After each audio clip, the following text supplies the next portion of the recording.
رزينا قسمة الجبار فينا لنا علم وللأعداء مال فإن المال يفني عن قريب وإن العلم باق لا يزال علم رائع زاز كردن بحساب خلق رادادن جواب باسواب হযরত আলী আল্লাহর উপরে খুশি হয়ে গেলেন। নবী দোয়া করেছেন, জ্ঞানের ভান্ডার খুলে দিলেন। আল্লাহ গো, সম্মানের চেয়ারে বসার জন্য দুই পুঁজির একটা লাগে, হয়তো লাগে টাকা পয়সা, না হয় লাগে শিক্ষাগত যোগ্যতা, এলেম লাগে এলেম। সম্মানের চেয়ারে বসার জন্য হয়তো লাগবে টাকা, নয়তো লাগবে শিক্ষাগত যোগ্যতা, এলেম। ও আল্লাহ, তুমি আমাদের এলেম দান করেছো, টাকা আমাদের দাও নাই, এজন্য তোমার দরবারে শুকর আদায় করি। কারণটা কি? এলেমওয়ালার এলেম সিনায় ঢুকবে, কখনো বিদায় হবে না। আর টাকাওয়ালার টাকা আজ আছে, কাল থাকবে না। টাকাওয়ালার টাকা আজ আছে, কাল থাকবে না। এলেমওয়ালার জ্ঞান যারা অর্জন করে, এদের জ্ঞান কখনো যাবে না। তবে হ্যাঁ, এই কথাটাও একটু মনে রাখবেন যুবকেরা, বিশেষ করে জ্ঞানও কিন্তু মাঝে মাঝে জেহেন থেকে সরে যায়। এলেম অন্তরে ঢুকবে, বিদায় হবে না। টাকাওয়ালার টাকা আজ আছে, কাল। কিন্তু এলেমওয়ালার এলেমও কখনো কখনো বিদায় হয়ে যায়। কত ছাত্র আমরা, কত পাগল রাস্তায় দেখি, মাঝে মাঝে হাঁটে ঘুরে, শার্ট পরা, খুব টাইট ফিট, ইংলিশে কথা কয়, মাঝে মাঝে আরবিতেও কথা কয়। চিন্তা করতাম, কিও পাগল আবার কোথাও গিয়ে আরবি শিখেনি, পাগল আবার কোথাও গিয়ে ইংলিশের কোচিং করেনি। খবর নিয়ে একা একা অনেকদিন ভাবতে শুরু করলাম, চিন্তা করে দেখলাম না, ওরা কোথাও গিয়া ইংলিশের কোচিং করে না, আরবির কোচিং করে না। ওরা লেখাপড়ার জায়গায় ভালো ছাত্র ছিল, ওস্তাদের সাথে না হয় বিদ্যার সাথে বেয়াদবি করার কারণে পাগল হয়েছে। তাহলে এলেম কখনো বিদায় হবে না। তবে হবে যদি এলেমের সাথে কেউ বেয়াদবি করে, এলেম চলে যাবে। এলেম ওয়ালাদের সাথে যদি বেয়াদবি করে, এলেম চলে যাবে। কত ছাত্র শিক্ষকের সাথে বেয়াদবি করার কারণে দুনিয়ার জিন্দেগি বরবাদ হয়ে গেছে। আল্লাহ এই এলেমের সম্মান বজায় রাখার তৌফিক আমাদের দান করুন। এই যে স্কুল কলেজের ছেলে মেয়েরা, আল্লাহ মাফ করুন, নকল করতে গিয়া এরপরে ওই নকলের পৃষ্ঠা জুতার তলে ঢুকায়। আরে আমরা মাদ্রাসায় পড়ছি, একটা বাংলা কাগজ পাইলো আমরা চুমা খাই, পাড়া দেই না। ইংরেজি পড়ে রয়েছে একটা কাগজ, এটার উঠাইয়া নিরাপদে রাখি, পাও লাগাই না। তুমি যে এই বইয়ের পাতা ছিঁড়া জুতার মধ্যে ঢুকাইলা, তাহলে বোঝা গেল তুমি বিদ্যার সাথে চূড়ান্ত গাদ্দারি করেছো। এই বিদ্যা তোমাকে কোনোদিন সফলতা এনে দিবে না। আর যারা বিদ্যার সাথে মোহাব্বত লাগায় আদব রক্ষা করবে, এই অল্প হলেও দুনিয়াতে সম্মানের জীবন লাভ করবে। হযরত আলী বলেন, আয় আল্লাহ, টাকা পেয়েছি না, না এলেম দিয়েছো, এই জন্য তোমার শুকর আদায় করি। টাকা দাও নাই, কারণ টাকাওয়ালার টাকা আজ আছে, কাল থাকবে না। এলেমওয়ালার এলেম সিনায় ঢুকবে, কখনো বিদায় হবে না। দ্বিতীয় পার্থক্য হলো, টাকাওয়ালার যত টাকা বাড়ে তত দুশ্মন বেড়ে যায়, আর এলেমওয়ালার যত ইলম বাড়ে তত বন্ধু বেড়ে যায়। এলেমওয়ালার যত এলেম বাড়ে তত বন্ধু বাড়ে, ভক্ত বাড়ে, মোহব্বতের আপন বাড়ে। আর টাকাওয়ালার যত টাকা বাড়ে তত দুশ্মন বাড়ে, এমনকি সন্তান জানের দুশ্মন হয়ে যায়, স্ত্রী দুশ্মন হয়ে যায় টাকার জন্য। কি ঘটনা প্রমাণের জন্য আমেরিকা যাওয়া লাগবে? সোনার বাংলায় কি না প্রমাণ দেখেন নাই, সব দেখা গেল। হ্যাঁ, আল্লাহ হেদায়াত দান করুন। ভাইরা আমার, হ্যাঁ, হযরত আলী বলেন, আমি ইলম পেয়ে খুশি, টাকা পেয়ে খুশি না। তার আরেক কারণ হলো, টাকাওয়ালার বয়স যত বাড়ে তত সবার ঘৃণা বাড়ে, ইলমওয়ালার যত বয়স বাড়ে সবার ভক্তি আর মোহব্বত বাড়ে। টাকাওয়ালা বুড়ো হয়ে গেলে ছেলেও কয় হসপিটালে আর কতবার নিমু। ইমাম সাহেব একটা জালালি খতম লাগাও, তাড়াতাড়ি যেন বাপ মরে যায়। কি বানায় কইছি? হ্যাঁ, বাবার এই এত প্যারা সহ্য করা যায় না, অসুস্থতা বারবার, ঔষধের টাকা দিতে মনে চায় না, বাবার কারণে মন মতো চলতে পারি না, বাবার টাকা দিয়া আমি মনের মতো চলবো। এর জ্বলন্ত প্রমাণ ঢাকার শহরে রাজধানীতে বাড্ডা থানা, ওই থানায় এক বাবা কোটি কোটি টাকার মালিক মরে গেল, দুইটা আজদাহা বড় বড় সন্তান রেখে গেল।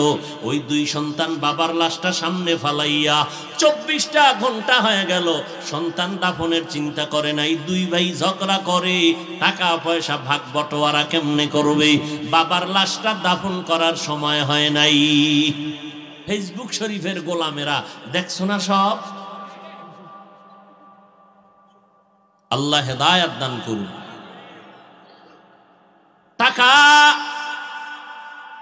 টাকাওয়ালার বয়স বাড়ে, সবার ঘৃণা বাড়ে, স্ত্রীও চায় যদি এখন মইরা যায় সব টাকা পয়সা বাড়ি গাড়ির মালিক আমি হয়ে যাব। সন্তানও চায় বাপ মরে যাক। কিন্তু এলেমওয়ালার যখন বয়স বাড়ে, হাটহাজারীর হুজুর আহমদ শফি রহমাতুল্লাহ আলাই যত বৃদ্ধ হয়েছেন, সম্মান বেড়েছে, হেলিকপ্টারে উঠতে পারে না, এরপরও তিনি বলেছেন আমার কাছে রিকশার মতো হেলিকপ্টার হয়েছে। 3-4 জনে ধইরা উঠায়, মানুষ টাকা দিয়াও লাইনে দাঁড়াইয়াও তার সিরিয়াল পায় না। এলেমওয়ালার যত বয়স বাড়ে সবার মোহব্বত বাড়ে। এলমে রা'জাজু করদান বেহিসাব, খলকে রাদাদান জওয়াবে বাসওয়াব, হক না দারদ দোস্তে খলকা জারেরা, নিস্তে ই খসলত একে দিনদারেরা। নবীর আদর্শের কারণে হযরত আলীর মান বেড়ে গেল।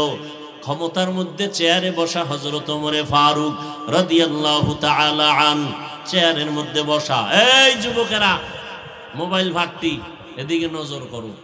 মোবাইল দিলে একটা আকাম ছাড়া কিছু করতেছো বইবে। এটা আকাম ছাড়া আর কিছু কত? এটা কাম না আকাম? আচ্ছা তুমি কি করো? রেকর্ড করো, এই তো। আচ্ছা রেকর্ডটা মিডিয়াওয়ালারা করে না? তোমার রেকর্ড ভালো হইব, আওয়াজ ভালো হবে, ছবি ভালো আসবে। ওদের রেকর্ডটা পিওর হবে, ছবি পিওর আসবে। তোমার প্রয়োজনে কালকে ডাউনলোড করে নিতে পারবে। এর দুর্বুদ্ধিও নাই তো তুমি কিসের মানুষ?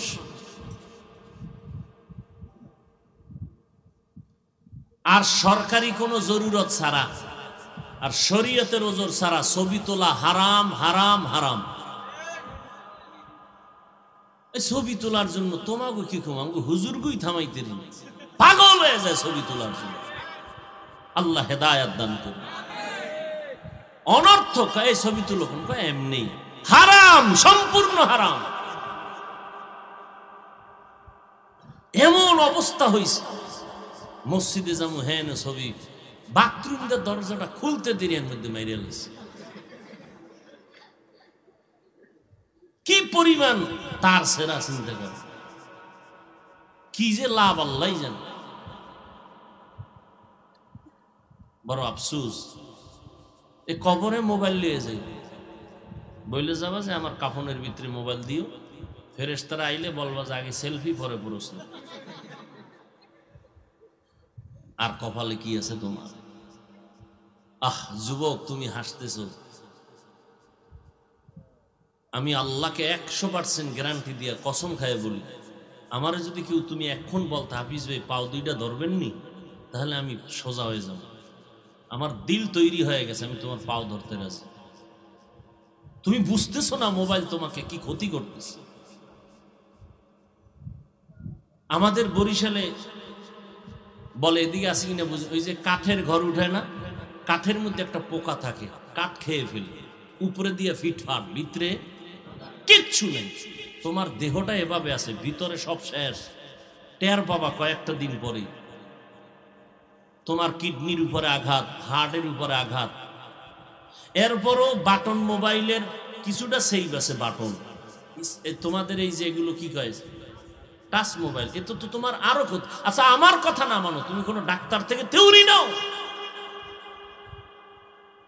পৃথিবীতে বহু রাষ্ট্র আছে মোবাইলে রিংটোন বাজানো নিষেধ। গত বছর শুনলাম এক রাষ্ট্রে আইন করছে এর নিচে কেউ মোবাইল চালাইতে পারবে না। ও বাবা, তোমার ভালোর জন্যই তো বললাম, মোবাইল শুধু তোমার না আমাকেও তো ক্ষতি করতেছে। এরপরে কত দাম্পত্য জীবনের মাঝখানে আগুন জ্বালিয়ে দিয়েছে এই মোবাইলের সাইড লাইনের কারণে। সন্তান রেখে মা দৌড়, বাবায় দৌড়, এই অবস্থা।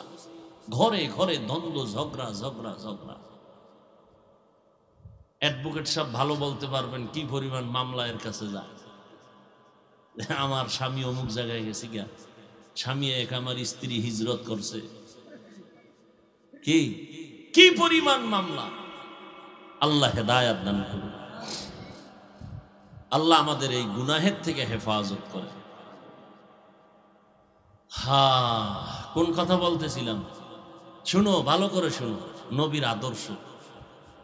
আর টুপি মাথায় দিতে খুব গরম লাগে না, মাথা গরম। তা তোমার এইটা বুঝে আসছে, আমার আসে নাই। আমি কি গাঞ্জা খাই তোমার মতো? তুমি ইয়াবা খাও, তুমি গাঞ্জা খাও, তুমি বিড়ি টানো, তুমি নেশা পান করো, তোমার মাথার তারমার ছিঁড়তে পারে। আমি তো পিওর খাই, আমি তো নামাজ পড়ি, আমি তো হারাম খাই না, তো আমার মাথা খারাপ হবে কেন? কই টুপির কারণে তো মাথা গরম হলো না? এই দেশে যতজনে বউ তালাক দিছে একটাও টুপিওয়ালা, সবটি টুপি ছাড়া গাঞ্জা কর। বউ তালাক দিয়ে মাথা ঠিক ছিল না। কই কোন হুজুর তো কয় নাই যে আমার টুপির কারণে মাথা গরম, বউ তালাক দিয়ে লেছে। এই লম্বা জামাটা পরার কারণে শরীর গরম লাগে, কই আমি বুঝি না? প্রচন্ড গরম। এরপর তো আল্লাহর মহব্বত, রসুলের মহব্বত। আল্লাহ সবাইকে বুঝার তৌফিক দান করে। ওমরে ফারুক খেলাফতের মসনদে বসা দ্বিতীয় খলিফা। খুব খেয়াল করেন, এক মহিলা আসছে। আল্লাহর ভয় কাকে বলে? মহিলারা বয়ান শুনেনি? আম্মা জানেরা বয়ান কি শুনবে? ওয়াজে আসলে তো বয়ান যে শুনবে, ডাইনে বামে ক্যাসেট মেসেট লইয়া আইয়া এগো আওয়াজে। আর কিছু মহিলারা আছে একজন পাইলেই গল্প জোড়াই দিবে। আর কিছু যুবক আছে ওয়াজের নামে বয়ান শুনে না, মহিলা প্যান্ডেল তওয়াফ করে। কারণ এই সুযোগ বছরে একবার, এটা হাতছাড়া করা যায়। কতজনের সাথে কত সাক্ষাতের সুযোগ এই সময়। আল্লাহ হেদায়াত দান করুন। একজন আল্লাহর বান্দি ওমরে ফারুকের সামনে আসছেন। কে সেই ওমর? যেই ওমরকে দেখলে শয়তান পর্যন্ত রাস্তা থেকে অন্যদিকে পালায় যায়। কে সেই ওমর? যেই ওমর তরবারি নিয়ে মেজাজ গরম করে 27 বছরের টকবক রক্ত নিয়ে দৌড়ায় ওমর নবীর কল্লা কাটবে। আল্লাহ তাআলা হেদায়েতের দৌলত দান করেছেন। ওই ওমরকে আল্লাহ পাক এত মর্যাদা দিয়েছেন, নবী নিজেই বলেন, লাউ কানা বাদি নবিয়্যুন লাকানা ওমর। আমি মুহাম্মদের পরে যদি আল্লাহ নতুন কাউকে নবী বানাইতেন, ওমর হতো আমার পরের নবী। কে সেই ওমর? খেলাফতের চেয়ারে বসছেন, পাশে হযরত আলী। এক মহিলা আয়েশা ডাক দিয়ে কয়, খলিফাতুল মুসলিমিন, আপনি ইনসাফের বিচার করেন? বলে হ্যাঁ করি। বলে আমি একটা জেনাকারিনী নারী, আমার পেটে বাচ্চা অবৈধ, আমার বিচার করেন। আমি একটা অবৈধ বাচ্চা পেটের মধ্যে ধারণ করে আছি, আমি অপরাধী, আমার বিচার করেন। ওমরের কথার আগে কি চলে? তরবারি। ওমর জল্লাদের হুকুম দিয়ে কয়, মহিলার বিচারের জন্য রেডি হও। মহিলা নিজেই স্বীকার করলো সে জিনাকারিনী, বাচ্চা পেটে অবৈধ। আলী কয় থামেন। পাশে কে আছে? হযরত আলী। জ্ঞান। আলী কয় থামেন। খলিফাতুল মুসলিমিন, ফয়সালাটা কেমন যেন লাগে। বলে কি হবে? আমি একটু বলি। আলী তুমিই বলো। আলী বলে, আম্মা যান, আপনি নিরাপদে বাড়িতে চলে যান। বাড়িতে গিয়ে আরামে থাকবেন, আর খাবেন, আর ঘুমাবেন। সন্তান দুনিয়াতে আসা পর্যন্ত পেরেশান মুক্ত থাকবেন। সন্তানটা যেদিন দুনিয়াতে ভূমিষ্ঠ হবে ওই সন্তানের লালন পালন করে বড় বানাবেন। সন্তান যখন নিজের কদমে চলতে পারবে তখন আপনি সন্তানের সারিয়ে আসবেন, বিচার তখন হবে। এর আগে বিচার করা যাবে না, কারণ আপনার অপরাধ হতে পারে, বাচ্চার কোনো অপরাধ নাই। ওমর শুইনা কয় লাউলা আলিয়্যুন লাহালাকা ওমর,